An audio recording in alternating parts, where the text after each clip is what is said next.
Well, we would want to discuss that subject a lot more. We have in the studio the acting director for the School of Communication Studies, the University of Ghana.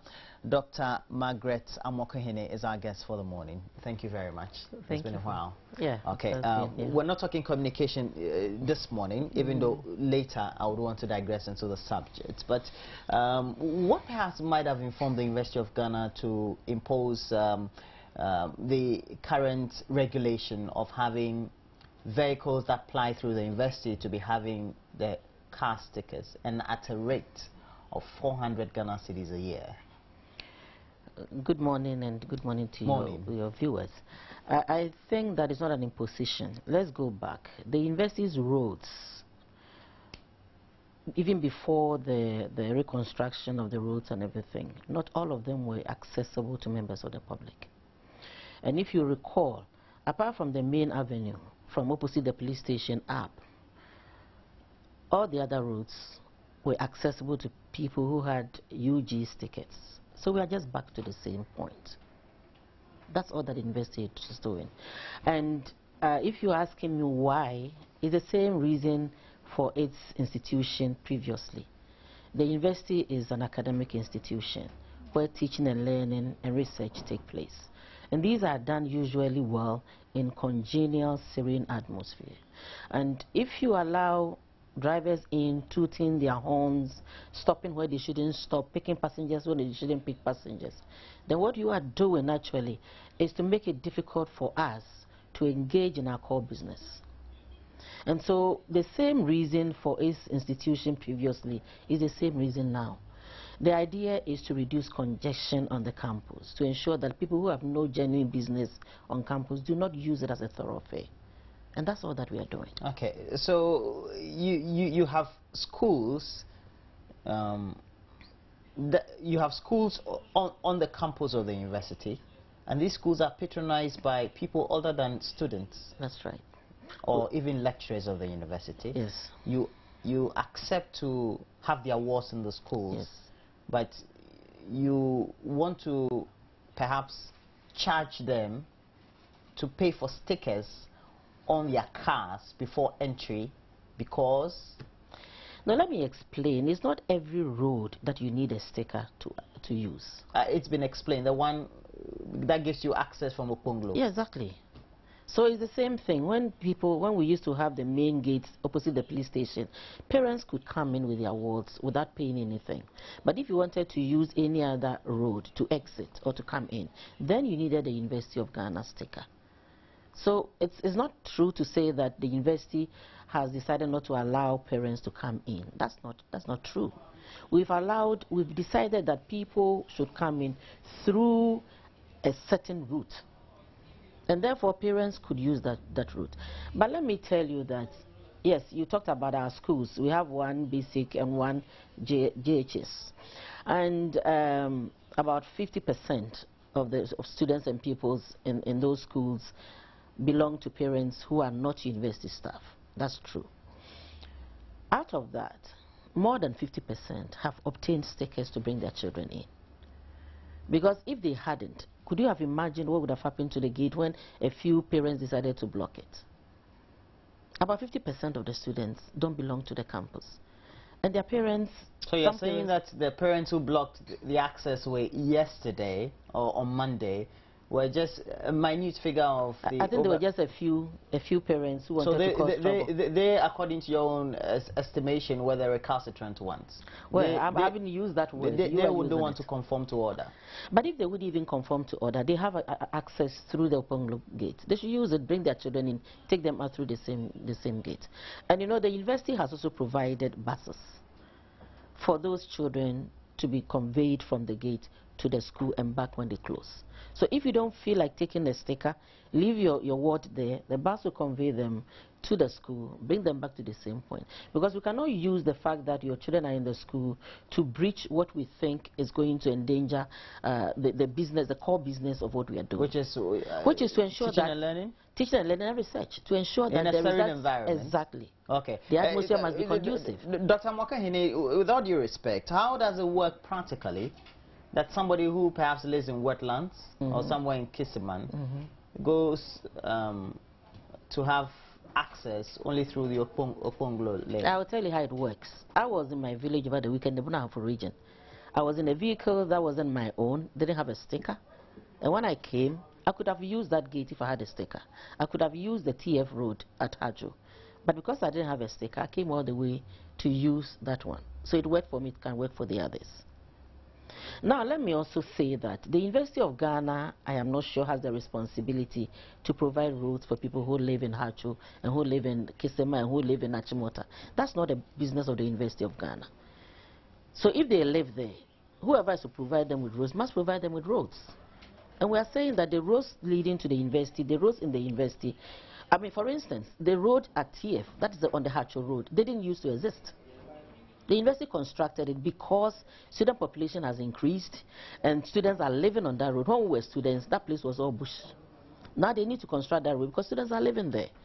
And they need to construct the road opposite the Presec because students need to go to town. And precisely like also, you constructed that route and allowed a lot more access because the population that made entry into the university daily had increased. We did not also because you have schools for which you have private people who tend to access those schools as well. No, let me explain to you that the roads were constructed for our students and not for the members of the public. How does it work if you offer a certain service to the public and then you tend to restrict access to only your students? No, let me explain. We are not offering the road service to the public. Since the road was constructed, it was very dusty and it always had gave access to people who had the UG sticker. And that's why we had security men on that road.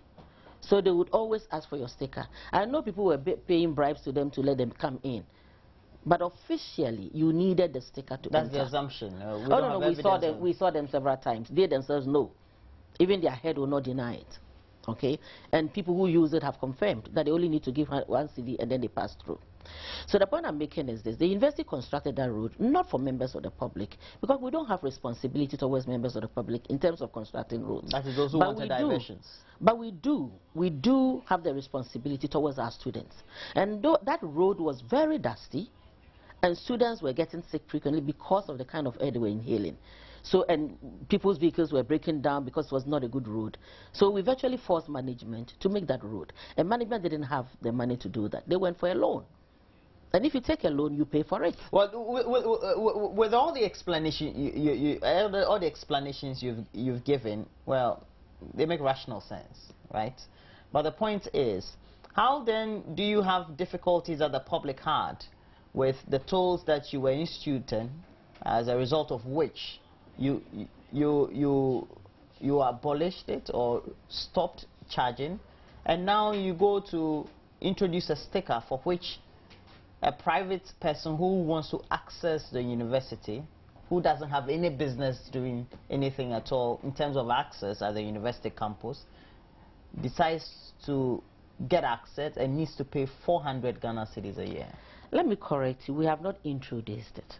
We have just gone back to what used to be the situation. No, I am a student of the university, and so when you were there, were the routes open? No, I am still a student there, and I'm supposed to get a sticker, which is free if you are a student. Yeah, of course you go through certain rudiments, you pay only some, and then you get access, whatever it is. But I'm saying that why is it that people would need to pay a fee of 400 Ghana cedis? I am not talking about the quantum. I'm talking about the rationale for it. And the rationale for it is that the university took a loan to construct roads. And the loans, in fact, interest started accumulating from February. Nobody has paid the loan. Nobody has serviced anything. And it's still standing with interest accumulating. And you know that with loans, you get to a point where the interest will even be higher than the principal. And who pays? Somebody's signature is there. And the road wasn't constructed because of members of the public. They were constructed because of people who live and work or school in the university. So if you want convenience, you must pay for convenience. Because you can always access the university through the Oponglo side of the university. You can come in, leave without paying a dime to anybody. But you want convenience. You want to come in through Achimota, leave through the Ponglo Road, or come in through Hacho, leave through the Ponglo. Of course, you pay for that convenience. Okay, so Dr. Mwakeng, somebody who wants to come through the Achimota route and won't have access, doesn't want to pay, because if he gets close to the gates, will be causing problems to you and your security. I'm not talking you personally, but your authority. Yeah. We need to go to which route? Go through the other route. Oh, there are many routes. And get through the Fiesta Royal routes and go to Tetekwashe and come to Okponglo. No, you know there is a road that used not to exist when we were students. That road just behind Gimpa. You go through that, you use the Standards Board Road as a road. You may decide also to come straight from Hacho Road, take the turn through the main Medina Accra Road, and come in through the what do you call it, the Oponglo Road. That's a long bypass, is that not? Well, that's what I'm saying. There's a cost to pay for convenience. I mean, let me ask you, if you had your way, moving from here to Kumasi, would you go by air or you go by road? Right. I'm asking you. I'm interviewing you. I'll go by air. Of course. Why will you go by air? Because it's more convenient. It's convenient, yes. Thank you very much. Do you pay the same rate going by road as you pay by air? I think if you want to use any of those VIP buses, you pay like 30, 35, 40. But the air is much more. Yes, you exactly. pay over 100, almost 150. Yes. So you are paying for your convenience. It takes you about 25, 30 minutes to get to Kumasi. But the investment is a public institution. That's what nobody has said it's not. VIP and the other ones and the airlines are private institutions. I know, but they could also be state established or incorporated for profit. Even when we had Ghana Airways, it wasn't free to fly Ghana Airways from here to Kumasi or to Tamale. You paid for it. And it was always more than taking state transport, which are state enterprises. The point I'm making is this. Because the two modes of transport are different. I don't know whether if we have to equate no, it's the same thing. I'm looking not at the fact that the two are the same. I'm just saying that it's for convenience. The reason why you go by air is that you want to get to Kumasi early without shaking your bones on a very bad road in parts. Great inconvenience, you mean? Yes, you just want to fly to Kumasi conveniently, transact your business and come back, and therefore you pay more to do that. Now what we are saying is this: if you want to do business as usual, you want the regular route, we are not charging you anything, but there's a road that is earmarked for you. And you see, the advantage of that road also is that because many of our students, or much of the teaching and learning, does not take place around that area, our security is still assured when people use that road. But if you are coming in through Hachu, coming in through Achimota, or any of the places which are, for instance, South Legon, the road was made because our staff live there. And you want to use it. We are saying that we want to restrict entry, we want to reduce congestion, we want to ensure that the atmosphere is serene enough for the work that we are supposed to be doing. And therefore, if you want to enjoy that, as previously, people who did enjoy it paid and obtained stickers. So we are just back to the same point. Nothing has changed. We haven't closed every gate to the university, and we haven't even closed any gate at all. We are saying that access to the university is through a route that we can monitor and know who is coming and who is going out. Were they notified? Everybody was notified. How long before? Well, I don't know for how long, but at least if you go there today, and even if you were there last week and the week before, you saw a banner. If you're coming from... and that was notice enough? Of course. It was a banner to catch your attention. And the banner said, if you're coming from Gempa, that as from the 15th of March, without a UG sticker, you couldn't enter. If you're coming from the university campus, another banner said, as from the 15th of March, without a sticker, you couldn't exit through this route. I don't know what else would be more visible than a banner which was huge enough to span the whole length of the show. Is the university in a position where perhaps it will alienate itself from the normal... Why will it? Why will it? I don't think so. Because we are still open to business. We need the public needs us. The people, the students who are there. Don't you think you're making university very much unpopular? I don't know why you... Of course, we do understand it's still the premier university in Ghana. Oh, no, that's not the point. But the point I'm making is this. I think that we need people like you, the media, to do things that are right. People are discussing the Legon roads, not rationally, but emotionally. Now, let's move from emotion and concentrate on the rationality behind it. Would you, in fact, there was a case where at one of the meetings, academic board meeting, one of our professors said that one of his students has been rendered immobile for the rest of her life, a master's student, because somebody who had no business in the university knocked her down. And her limbs are completely broken. She's now in a wheelchair. I'm not trying to perhaps non-committal and not emotional, but accidents happen everywhere. They do. Yes. I agree with you. And if they happen on the campus of the University of Ghana, that shouldn't warrant the authorities to... That is not the reason. I'm just giving you an example. That's not the reason. The reason is to ensure that there are many cases, if you want, I can cite them. You have taxi drivers who, you know what they do to attract your attention. They find you walking. But people on campus sometimes want to walk as a way of exercising. Then the person thinks that you must take a taxi, tooting his horn following you, and then when you say no, I won't take it, stands in the middle of the road. So you think there's too much private thoroughfare in and out of the the university is not a thoroughfare, and that's the point we are making. Come in, do your business, and go back. So if you have no business, don't go near. But why will you come to a place where you have no business being? Unless you want to use it as an unauthorized thoroughfare. I wouldn't have been here this morning if I had no business doing here, because what will I be doing here? So if you have no business, don't come in there. If you have a business, come in through the open side of the road, transact your business, go back. If you want to use it as a thoroughfare, obtain a sticker. You pay for your convenience. And that's all that we're asking you to do. Did you agree with the various transport experts, if we'll call them so to speak, when you started charging those tolls initially? That type of activity was generating a lot more traffic than would have usually been envisaged. Now you're going back to the tolls. Not necessarily. Even these very activities are also generating traffic. So traffic where? Traffic where? Before, when you are inspecting whether you have a sticker, etc., it slows traffic. That's the whole point. But so what happens when you're on the motorway?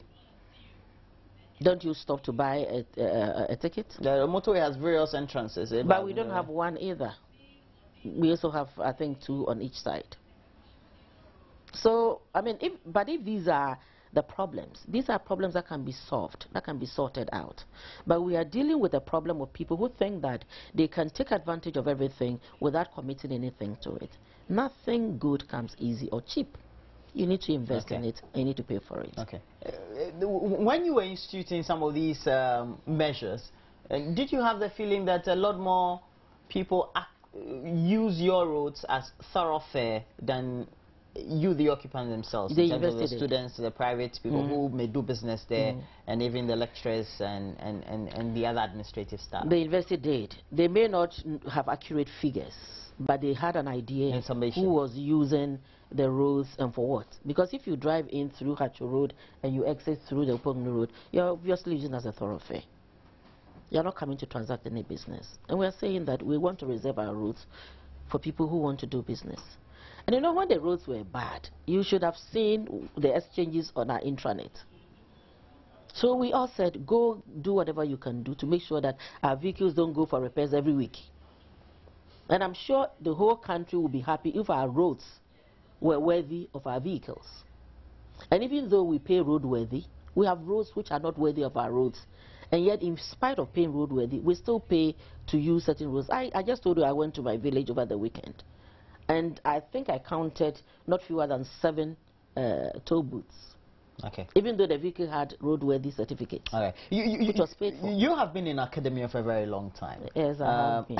And you are head of a media institution, so to speak, a big media training institution. You've commented on a lot more issues in the media, etc.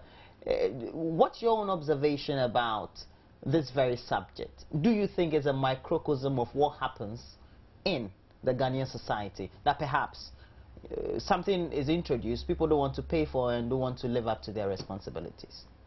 Well, you are just letting me comment on something I didn't want to comment on. But the university is made up of people the same as those on the outside. And we always think that the university is a microcosm of the entire society. So what we are trying to do, which is not done outside, is to ensure that at least we have maintenance culture. We have things that work. Our roads should work. We should be able to maintain them. People should get access to the amenities for which they are entitled. And so if you live out there, you don't have them, you should not impose that on us as a university. What phrase did you use? People need to pay for convenience. I said they should pay for their convenience. People need to pay for their convenience. Yes, you pay for your convenience. Just refresh our minds. How much did the university take for all these rehabilitation that you undertook on your roads? At the last count, was it 8 million or I think it was 8 million the Vice Chancellor was talking about, but the roads are not even completed yet. Oh, really? They are not completed yet. So you're going to take more? No. Or you haven't finished using what you collected? No. It was a loan that was taken, and they've done what the loan was able to do. There are certain portions that are not done. For instance, in front of my own school, when you take it from ICDE to School of Communication Studies to the old law faculty, that road is not done yet. And there are other roads like that in between which are not done. So the job is not done yet. What is done is the major ones which the public was glad to use and which we were glad to have them for as long as they contributed to ensure that in future the roads will be maintained. Okay. If the university is done paying the roads, you think you've collected enough and now you have served the principal and the interest, will you stop collecting the fees? Why should the university stop? Does maintenance ever stop? Because you need to continue maintaining it. You need to continue doing that. And so if you say that I have done all the roads and therefore you go to sleep, that's why we've gone to sleep and almost all our infrastructure is crumbling under our own eyes. Because we need to ensure that, for instance, motorway. Right now, as we speak, there's a bridge that is broken down on the motorway. If we were maintaining that regularly, we wouldn't come to that point. So why should we let that be our example when we can set a better example? That's why I asked you about the microcosm of what is a reflection of our society. You don't want to comment about that. No, but in going forward on this very subject, what if a big institution, a public institution like the University of Ghana, goes on this very trajectory? Actually, you have gone on the trajectory. You serve as an inspiration to a lot more public and semi-public institutions or quasi-public institutions. They also follow suit and charge based on whatever has been solicited privately to undertake some level of infrastructure on their compound, and because that perhaps is also utilized by the general public, they also get to charge. What do you think that will be as a repercussion? Let me correct you. The University of Ghana did not set the pace. You know GIMPA, don't you? Yeah, do you know GIMPA? Yes. I'm not saying I've not said in my question that you said the pace. No, we were not the first to do that. But you know GIMPA. Do you know how many entrances lead to GIMPA? Do you know how many? How many are accessible to members of the public? 1. So why is it that the University of Ghana has become the topical issue and not GIMPA? You're not GIMPA, you're a big university. What is the difference? It's the same principle. Because in GIMPA, you can only access GIMPA if you're a member of the public. And even me, when I'm going to teach there, I have to access that place on the main Achimota-Legon Road. Even though there are other roads by the side, but those ones are only open to members of staff and students of GIMPA. It's the same thing Legon is applying. It's the same thing. We have allowed you to use one road because we need that interface. We need you to come and do business with us. Come in through Oponglo Road. Go out through the same route.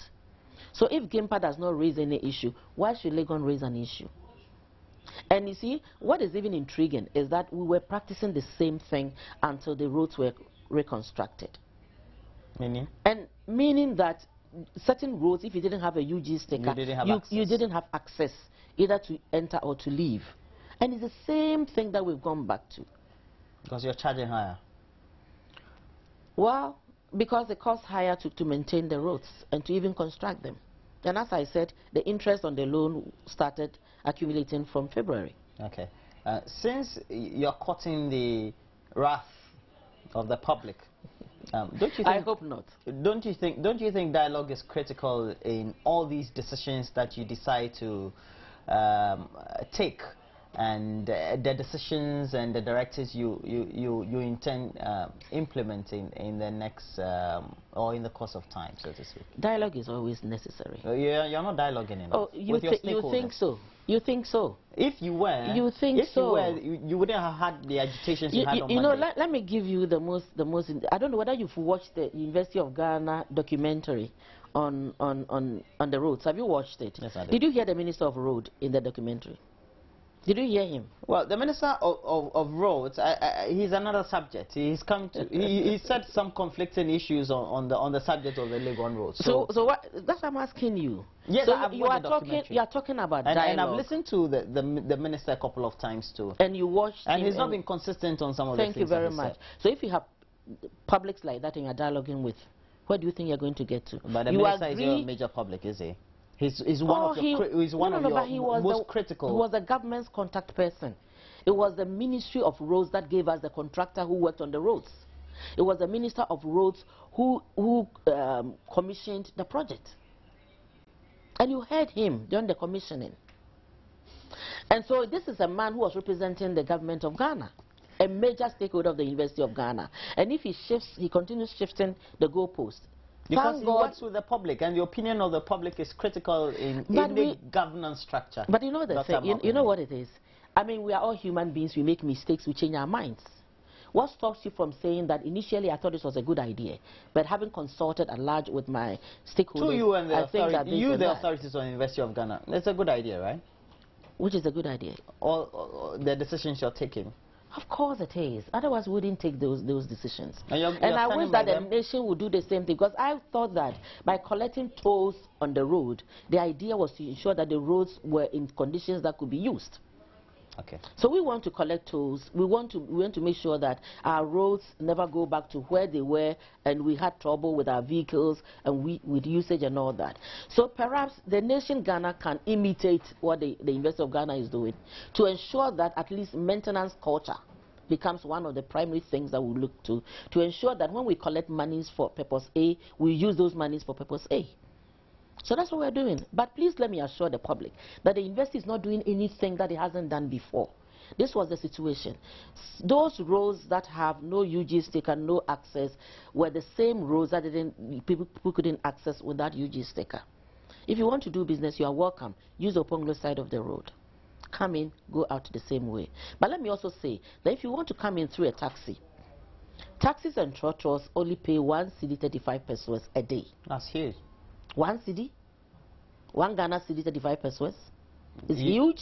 You don't think that's huge? Oh, please. How much does it cost one individual to be in a trotro from Achimota to Legon? You're talking about a trotro who is perhaps going to go about 10 times in a day. And for the whole day, for all the trips, you pay 1 cedi 35 pesos. On the roads, only for one cedi. 1 cedi 35 pesos. For as many times as you enter. And this is for trotros and taxis which are registered with the cooperative at Achimota.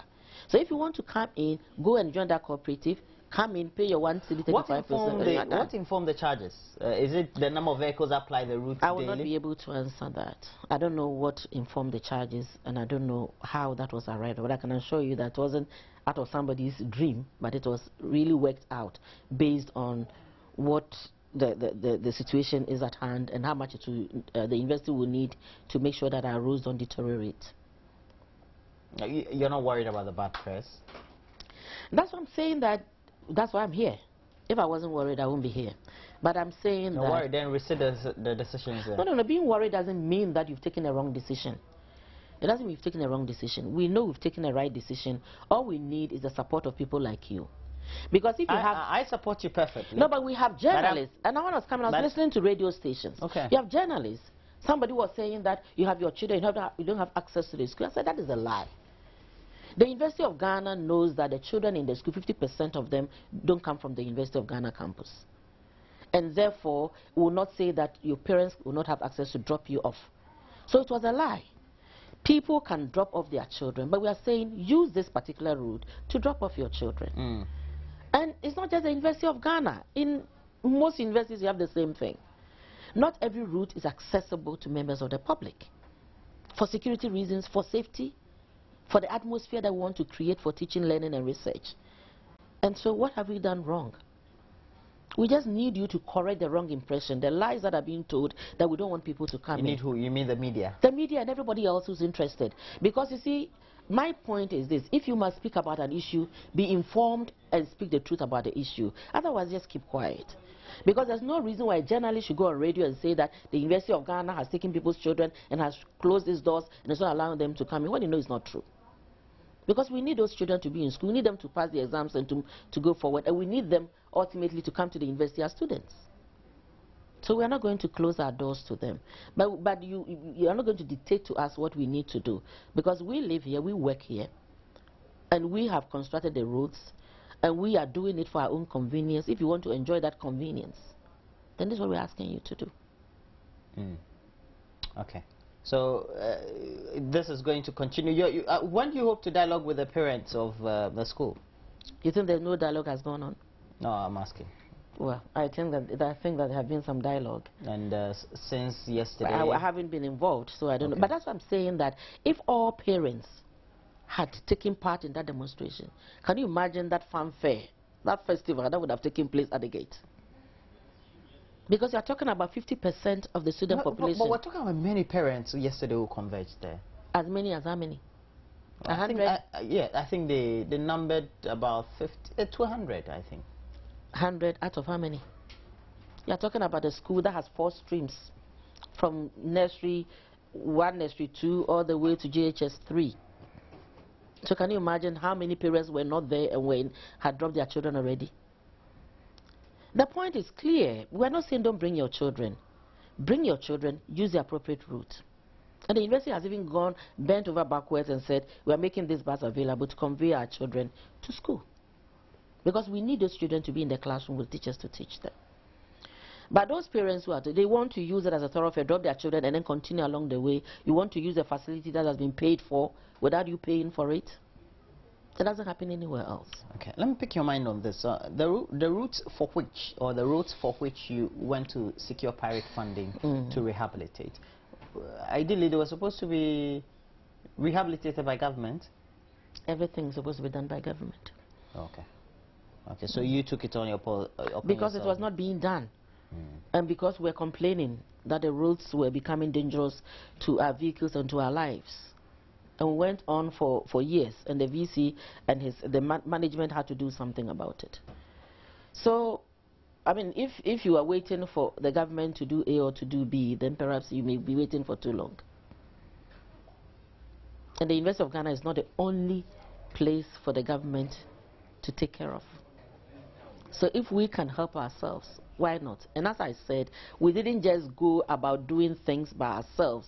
We did it with support and with the active participation of at least the Ministry of Roads. So it wasn't as if the management of the University of Ghana woke up one day and decided that they were going to shut all doors and to do this and to do that. We have been dialoguing with people.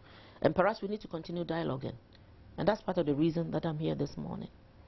Well, thank you very much. The acting director for the School of Communication Studies, the University of Ghana, Dr. Margaret Amwakohene, in the studio to explain to us, well, why they are taking the actions they are taking, and they're very resilient. I love that about the University of Ghana, aren't they? The premier university of the Republic of Ghana. Thank you very much, Dr. Amwakohene. Thank you very much for having us. I like interviewing you. Thank you. And thanks for spending some time with us in the studio. Thank you. Okay, so that'll be it for now. Our discussions on the subject of